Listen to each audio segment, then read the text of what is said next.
Yeah, Brad Gilmore, ESPN Radio, CW39. Hey, so great to talk to the both of you. Congratulations on the movie. I really enjoyed it. I don't think I've slept the same since, but congratulations to the both of you. Thank you. Thanks, Brad. I want to start with this because to me, yes, it's a horror movie. Yes, it's a thriller. But there are so many different, I think, facets to this film. This is a question for both of you, and Chloe, we could start with you. Is what was the initial appeal when you read this and this project came to you? What was the appeal for you about it? The appeal was I loved how it was about a film within a film, number one. And I loved all of the different relationships and the character building that it had within the story. I'm a huge scaredy cat. So the selling point for me wasn't the jump scares, but it was the story that was written around it. And I'm really happy that I did it. And Ryan? Yeah, I think there's a lot of strong character here. I was really attracted to Lee. I think there's a lot of opportunity to really dive into like the tragedy and the depth of that. She's a really complex character. But yeah, we didn't really approach it as a scary story so much as we did like a character study, and a family drama and a romance. There's a lot of different really strong characters in the film, and each of them have their own intersecting relationships, which was really exciting. But also, I do love horror, and the idea of subverting some of those expectations and tropes was really exciting. And that is such a great point because the tropes that you think of a normal horror movie, this movie is not that. It is Totally. multifaceted, it's multi-layered. There's so many different directions that it goes. And I guess Ryan, can you talk about Joshua John Miller and MA and their vision for this and how that helped kind of guide the process along? Yeah, I mean, so obviously Josh has a connection to the original Exorcist film. His dad was in it. Um, and I think this movie really does come from a place of love for the genre, and the tradition of the Exorcist, tropes.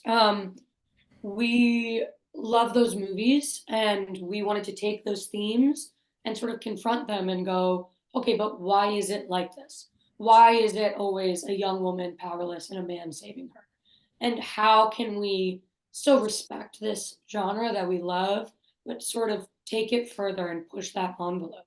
And that was sort of always the goal. And it does come from a place of love and a place of hope. I think that love and that hope is really present throughout the film. And we just wanted to make this movie as a love letter, but also to say, like, hey, what does the future hold for specifically queer people in horror, you know? And Chloe, I mean, almost the same question about Joshua John Miller and his vision, and also the cast working with when you have people like Ryan or Russell Crowe and the others. How was kind of the vibe on the set and working and learning with each other? Funny enough, the vibe was so positive on set, which I didn't go into expecting because we are creating such dark material. But everyone treated me with so much love and kindness. And I had the best time with Ryan. Like, I think we were the only two around our age range Yeah. on set. So we spent a lot of time together. And it was just really great. Russell was like a huge teddy bear. Just watching him work, I learned a lot as well as with Ryan. So it was definitely a great experience that I don't regret. What is it you learned specifically from him, Chloe? Because I feel like any instance in any interaction we have, whether it's this interview or you're on a set like it is, you learn from it in some way and you carry that forward. Was there one thing that stood out in particularly?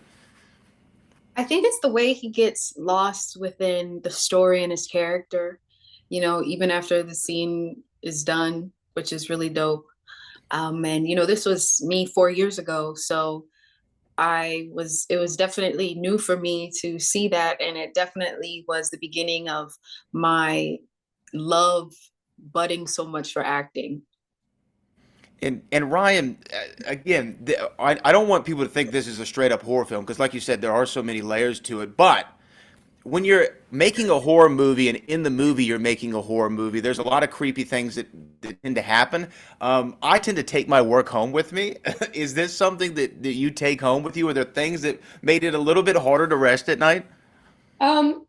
Yeah, totally. Not in like a haunting way. Like I didn't feel like I was getting possessed or whatever.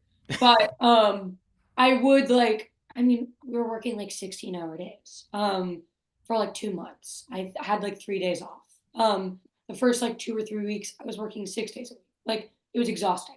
And I would go home and literally still hear, I would close my eyes to go to bed and I could hear the AD in my head, like as I was falling asleep. So um, it was a big lesson in like separating yourself from that.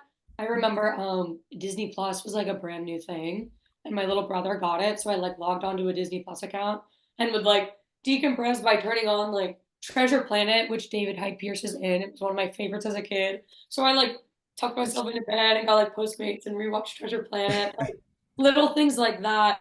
Because it is, I mean, when you are dealing with and do it all over again.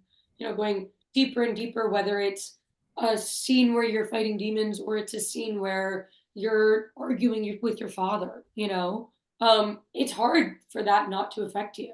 So it was definitely a lesson in creating that space. Well, congratulations to the both of you on this movie. Again, I enjoyed it. I'm sure everyone will enjoy it, and I enjoyed having a second to talk to the both of you. Thank you Thank so you. much. Appreciate you.